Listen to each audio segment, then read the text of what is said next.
Welcome back to Haxen Hunt, guys. Thank you so much for tuning in. A big question that I get about archery and my passion is, why should I spend extra money on a bow when I can buy one that costs barely anything?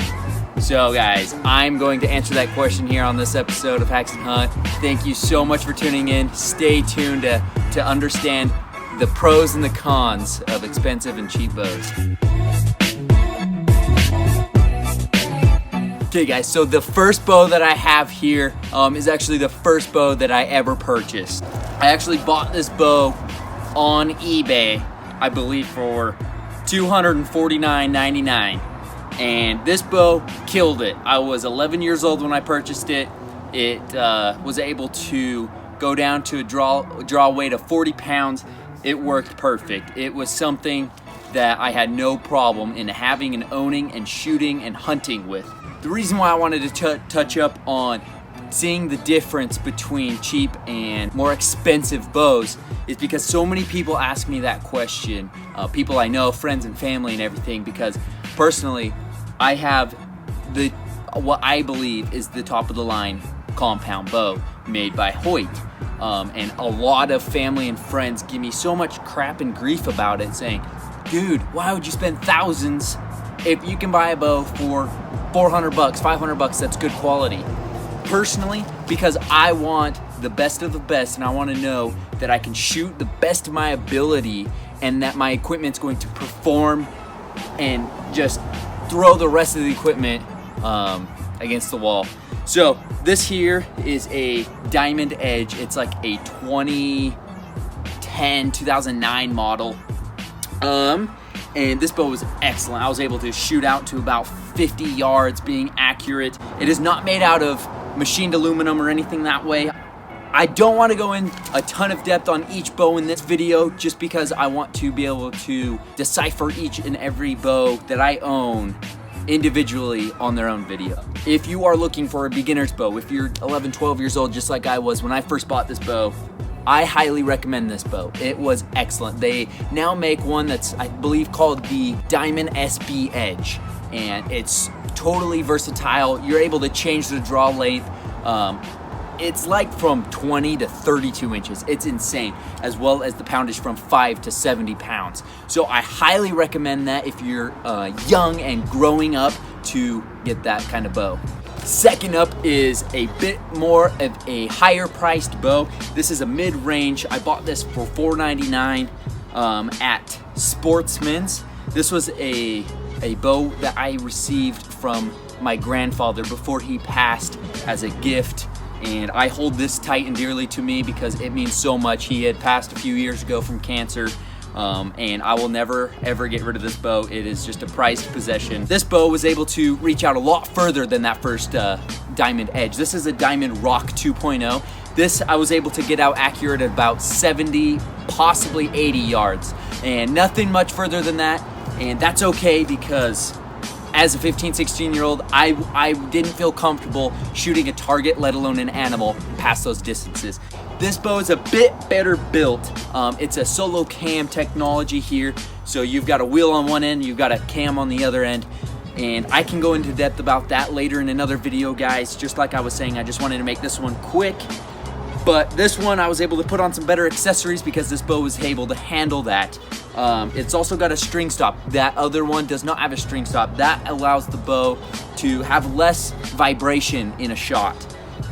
This bow was excellent if you're looking for a mid-range bow, around $500, just plain bow.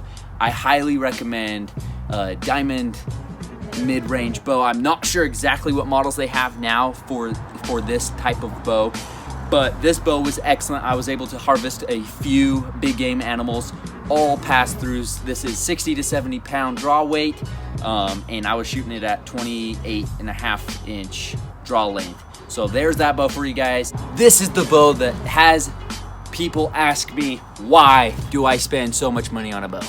Guys, I love archery. I could spend $1 billion on it and I wouldn't care. So this is why personally I feel like this is the best bow for me. This bow is a all carbon riser. It allows you to be a lot quieter, a lot lighter. It keeps the warmth. It doesn't change temperature when you're outside in the freezing cold in late season archery hunts.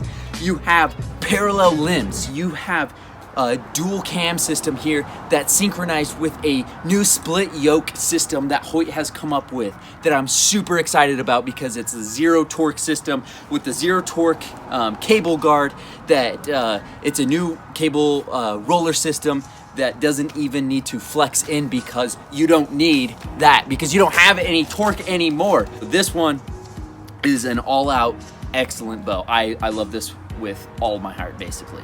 Anyway, the bottom is going to be heavier than the top, because bows tend to be heavier at the top. This balances out so it's dead even in your hand. You have an exact grip, exactly the way you need to hold a bow. You're not going to be holding a bow like this anymore. It helps you have the correct form and having your hand at that 45-degree angle. I picked up this bow. It's a $1,600 bow, just the plain bow, plus all the accessories that I was able to be fortunate enough to pick those up at TNT Archery here in St. George, Utah. This thing, it's worth every single penny. I am not sponsored by Hoyt. I am not endorsed by Hoyt. I don't work with Hoyt whatsoever. One day I would absolutely love to, because of their products that they make are insanely incredible. Insanely incredible. This has a double stabilizer system. You can screw in a stabilizer in the front, you can screw a stabilizer here on the back. You do have to have the Hoyt adapter to be able to have the back one here at an angle so it's not in the way of the string. It's also got a string stop. This is an incredible bow, guys. It's steady in the hand, it's stable, it's quiet, it's fast. This bow is shooting 318 FPS as is. It's a 29-inch draw length, 80-pound draw weight, shooting the Easton Axis 5mm. This is the match grade, so this is the straightest of straight arrows that you can get. Full carbon, 340 spine. Anyway, guys, I just wanted to let you guys know what the difference are between cheap, medium, and expensive bows. So a lot of people ask me that question. I wanted to answer it really fast as I can. I'm sorry I'm talking so fast.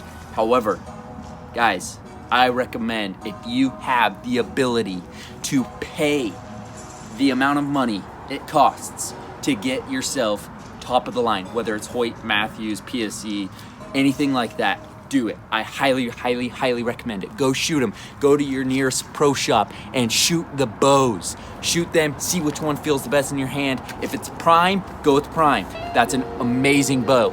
Personally, I liked the way the Hoyt shot and felt better in my hand. Find out the way that a bow can fit in your hand the best and buy a bow. Get into archery. Maybe start with a $200 bow and learn it, get the ability, and then upgrade to the bow like this, kind of like what I have. Thank you so much for tuning in to this episode today, just kind of doing a quick overview of why I personally buy more expensive bows.